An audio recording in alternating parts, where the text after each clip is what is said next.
Iran supreme నేత ముజ్తబా Khamenei ఆరోగ్యానికి సంబంధించి తాజాగా సంచలన విషయాలు బయటపడ్డాయి.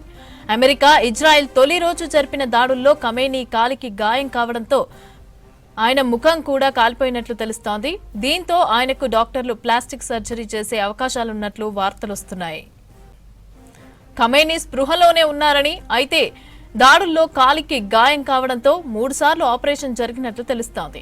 ఇప్పటికే ముజ్తబా చేతికి సర్జరీ జరిగిందని, ఇప్పుడు దాని పరిస్థితి మెరుగుపడిందని తెలుస్తోంది. దాడుల్లో ఖమేనీ ముఖం, పెదవులు కూడా తీవ్రంగా కాలిపోవడంతో ఆయన మాట్లాడటం కూడా కష్టంగా ఉందని, దీంతో ఆయనకు ప్లాస్టిక్ సర్జరీ చేసే అవకాశాలు ఉన్నాయని తెలుస్తోంది.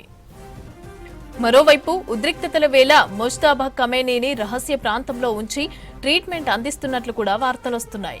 ముజ్తబాకు ఏదైనా సమాచారం చేరవేసేందుకు చేతితో రాసిన లెటర్స్ ను మాత్రమే వాడుతున్నారని చెప్తున్నారు. ఆ ఉత్తరాలను ఖమేనీ ఉన్న రహస్య ప్రాంతానికి 2 వీలర్స్ పైన చేరవేస్తున్నట్లు తెలుస్తోంది. ఆయన కూడా సమాధానాలు అలాగే తిరిగి వస్తున్నాయని అంటున్నారు. ఇక ఇజ్రాయెల్ నిఘాకి దొరకకుండా ఉండడం కోసమే ప్రభుత్వంలోని ఉన్నతాధికారులు కూడా ముజ్తబా ఖమేనీని కలిసేందుకు వెళ్లటం లేదని తెలుస్తోంది. ఇరాన్ సుప్రీం నేత ముజ్తబా ఖమేనీ ఆరోగ్యానికి సంబంధించి తాజాగా సంచలన విషయాలు బయటపడ్డాయి.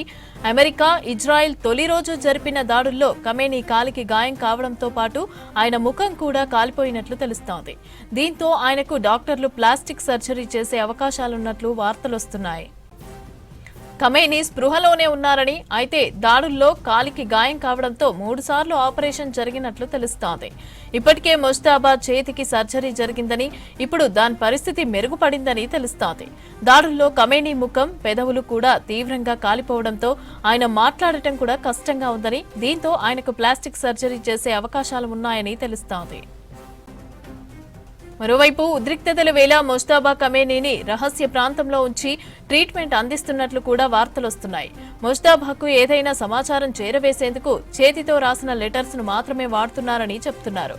ఆ ఉత్తరాలను ఖమేనీ ఉన్న రహస్య ప్రాంతానికి 2 వీలర్స్ పైన చేరవేస్తున్నట్లు తెలుస్తోంది. ఆయన కూడా సమాధానాలు తిరిగి అలాగే పంపిస్తున్నాయని అంటున్నారు.